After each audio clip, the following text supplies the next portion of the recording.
Hi friends, welcome back. ఇవాళ మనం సాంబార్ పొడి ఎలా చేసుకోవాలో చూద్దాం. దానికోసం ఫస్ట్ ఒక ప్యాన్ తీసుకోవాలి, ఎందుకంటే మనం అన్ని ఇంగ్రీడియంట్స్ ఇప్పుడు డ్రై రోస్ట్ చేసుకోవాలి. ఒక్కొక్క దానిగా వేస్తున్నాను నేను. మనం ముందు పచ్చిశనగపప్పు అంటే చనాదాలు 2 స్పూన్స్ యాడ్ చేసాము. తర్వాత కొంచెం సేపు ఇట్లా కొంచెం వేడెక్కనివ్వాలి, మరీ బాగా రోస్ట్ అవ్వక్కర్లేదు.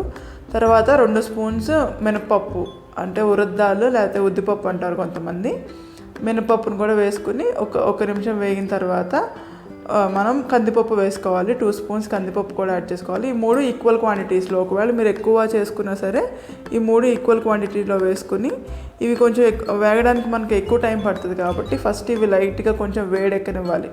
అంటే మరీ బాగా బ్రౌన్ కలర్ చేంజ్ అవ్వకపోయినా లైట్గా మనకి కలర్ చేంజ్ అయ్యే ముందు బాగా హీట్ అవుతాయి కదండి గ్రెయిన్స్. అప్పటి వరకు వేడెక్కిన తర్వాత మనం 2 స్పూన్లు ధనియాలు, ఇప్పుడు ఈ పప్పులు ఎంత క్వాంటిటీ తీసుకున్నామో అంతే క్వాంటిటీ అంటే 2 స్పూన్లు ధనియాలు వేసుకోవాలి.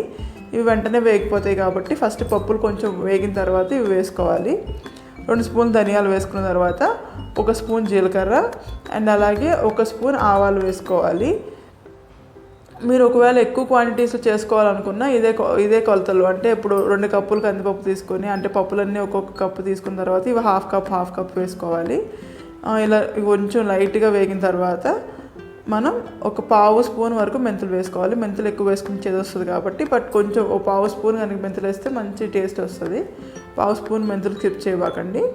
తర్వాత 1 స్పూన్ అదే మన వైట్ రైస్ కానీ, నేను ఇక్కడ బ్రౌన్ రైస్ వేసాను, రైస్ వేసుకోవాలి. ఏదైనా రైస్ వేసుకుంటే మనకి అది గ్రైండ్ అయ్యేటప్పుడు మంచిగా నీట్గా బ్లెండ్ అవుతుంది అనమాట, అండ్ టేస్ట్ కూడా బాగుంటుంది. తర్వాత ఒక 10 వరకు ఎండుమిర్చి వేసుకోవాలి. నేను ఇక్కడ 10 నుంచి 11 వరకు అట్లా వేసాను. మీరు ఎంత కారం తింటారో అండ్ అలాగే మీరు తీసుకున్న ఎండుమిర్చిలు ఎంత కారం ఉన్నాయి దాన్ని బట్టి మీరు ఎండుమిర్చి యాడ్ చేసుకోండి. 10 అయితే దీనికి కరెక్ట్గా సరిపోతాయి. ఇలా 10 ఎండుమిర్చి యాడ్ చేసిన తర్వాత ఒక స్పూన్ వరకు మిరియాలు కూడా యాడ్ చేసుకుంటాం. అప్పుడు మనకి మంచి టేస్ట్ వస్తుంది. సాంబార్ కూడా, ఈ సాంబార్ పౌడర్ కనుక మీరు సాంబార్లో యాడ్ చేస్తుంటే మీకు ఆ టేస్ట్ అనేది చాలా నెక్స్ట్ లెవెల్లో ఉంటుంది. తప్పకుండా ట్రై చేయండి. ఇవి ఇలా అన్నీ వేయించుకున్న తర్వాత కొంచెం చల్లార్చి ఇలా పొడి చేసేసుకోవాలి మనం మిక్సీలో వేసుకుని. ఇది ఒక ఎయిర్ టైట్ కంటైనర్లో స్టోర్ చేసుకుంటే మీకు చాలా రోజుల వరకు వస్తుంది. ఈ సాంబార్ పౌడర్ మనకి ఈజీగా 2-3 మంత్స్ వరకు వస్తుంది. సో తప్పకుండా ట్రై చేసి ఎలా కుదిరిందో నా కమెంట్ సెక్షన్లో చెప్పండి. Please like, share and subscribe to my channel.